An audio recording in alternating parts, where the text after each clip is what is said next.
এই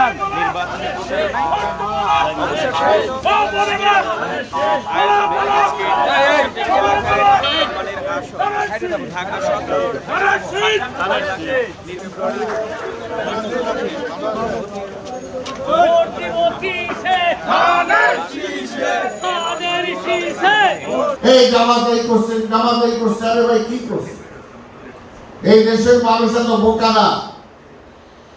এই দেশের মানুষ কখনো ভুল করে নাই।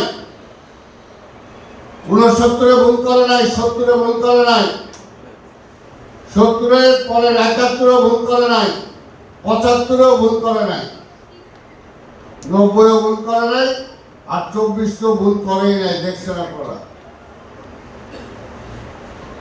71-এও এরকম এই জামাত বাংলাদেশে খুব প্রচার করছে যে আমাদের ধর্ম চলে যাবে, আমরা ধর্মকর্ম করতে পারবো না। অর্থাৎ ওরা ধর্ম নিয়ে রাজনীতি করে সবসময়। আর এই দলটা পাকিস্তান জন্মের সময় পাকিস্তানের বিরোধিতা করছে, বাংলাদেশের জন্মের সময় বাংলাদেশের বিরোধিতা করছে। আজকে তাদের সাথে কি বিএনপির কোনো তুলনা হইতে পারে? কেউ কেউ আজকে তুলনা করে তাদেরকে একেবারে ফুলায় ফাটায় এমন জায়গায় নিয়ে গেছে, আর কদিন পরে একটা পীরের খোঁজে নিলে বাস হয়ে যাবে। এমন একটা ফুলাইতে ফুলাইতে এই জায়গায় হয়ে গেছে। বেশি ফুলানো তো ভালো না। এই দেশের জনগণ কখনোই কিন্তু ভুল করে নাই। বিএনপি জনগণের সাথে ছিল দীর্ঘ 17টা বছর। আমাদের অনেকে গুম হয়েছে, খুন হয়েছে, জেল খেটেছে। আমরা অনেক নেতা কর্মীকে আমরা এখনো খুঁজে পাই নাই। তারপরও কি বিএনপি আপোষ করছে? কিন্তু ওরা তো ওই সময়ও এই যে দেখছেন ডাকসু সহ বিভিন্ন জায়গায় যারা আজকে মনোনয়ন পাইছে দিচ্ছে, এরা তো সব ছাত্রলীগ হয়ে গেছিল। কি হয়েছিল না? আমরা বাঁচার জন্য হয়েছি। বাঁচার জন্য তো এরা যে কেউ হইতে পারে। বিএনপি তো বাঁচার জন্য আওয়ামী লীগ করে না বা ছাত্রলীগ করে নাই। এরা তো তাহলে নিজের প্রয়োজনে যে কোনো কিছু করতে পারে। আবার দেখবেন নির্বাচন যখন 2-1 দিন বাকি থাকে, ঠিক নাই, তারেক রহমানের কাছে যে আবার সারেন্ডারও করতে পারে। হ্যাঁ, খাইতে পারে না, বলতে পারে যা হয়েছে হয়েছে, ভুল করে হলাইছি, আপনার সাথে আসি, হইতেই তো পারে। এই জন্যই বললাম যে এদেরকে ফুলায় ফাঁপায় তো বড় করার কিছু নাই। ইনশাআল্লাহ আগামী 12 তারিখ 17 ঢাকা 17-তে দাঁড়াইছে কে? তারেক রহমান হলো বর্তমানে বাংলাদেশের একটা আস্থার প্রতীক। এক সময় ছিল, যেটা আপনারা বললেন, এক সময় ছিল শহীদ জিয়াউর রহমান। শহীদ জিয়াউর রহমান 75 সালে রাষ্ট্র ক্ষমতায় আসছে। উনি মার্শাল দিয়ে আসে নাই, কু করে আসে নাই। এই সেনাবাহিনী জনগণ মিলা জিয়াউর রহমানের ক্ষমতায় বসাইছে। এই জন্যই বসাইছিল, দেশটা চলতেছিল না। দেশটা চলতেছিল না, মানুষ না খেয়ে মারা যাচ্ছিল।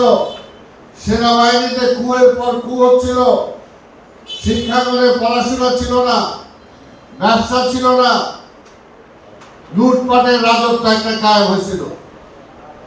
সেই সময় শেখ মুজিব নিজেই বলছিল, আমি কি করব, সারা পৃথিবী থেকে ভিক্ষা টিক্ষা করে আনি, আমার চারপাশে চাকার দল, চোরের দল সব চাইতে আমি দেখায় দেয়। এইটাই শেখ। এরপরে জিয়াউর রহমানকে রাষ্ট্র ক্ষমতা দেওয়ার পরে তিনি বলছিলেন, মানি ইজ নো প্রবলেম। আরেকটা বলেছিলেন, I will make politics difficult for the politician. এবং দুইটাকেই আওয়ামী লীগ অন্যভাবে ব্যাখ্যা করছে, অনেক অন্যভাবে ব্যাখ্যা করছে।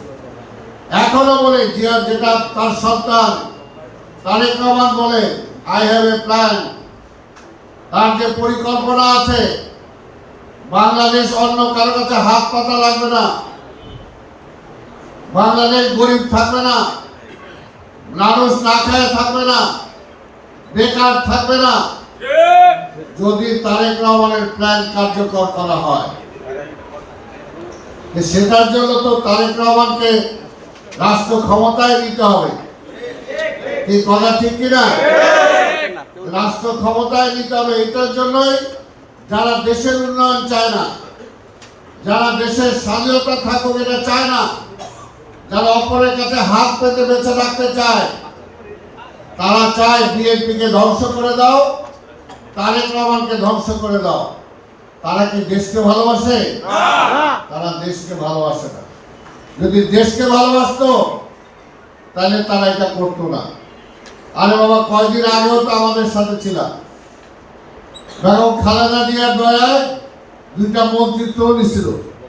হেগো সেক্রেটারি জেনারেল বইলে টেলে হেবাটা এমপি হয় নাই, তারপর বলছে না আমার মন্ত্রী বানাই করব। মন্ত্রী বানাইছিল। সেই সময় তো দুর্নীতির কথা কম নাই। বরঞ্চ আপনাদের জন্য বিএনপির ক্ষতি হয়েছে। যে স্বাধীনতার ঘোষণা দিয়েছিল জিয়া রহমান, আপনাদের সাথে থাকার কারণে এই বিএনপিকে তারা রাজাকার বলেছে। সেটাও সহ্য করতে হয়েছে আমাদের। এমন কি হইল যে 5ই আগস্টের পরে কে বেইমানি করে বলেন সোজাসুজি, যে বিএনপির বিরুদ্ধেই দাঁড়ায় গেলেন। যে বিএনপি আপনারা খাওয়ায় টাওয়ায় এতদিন মোটা তাজা করলো, আর ওই বিএনপির বিরুদ্ধেই দাঁড়ায় গেলেন আর বিএনপির বিরুদ্ধে অপপ্রচার শুরু করলেন। এটা বিএনপির বিরুদ্ধে না, এটা দেশের বিরুদ্ধে।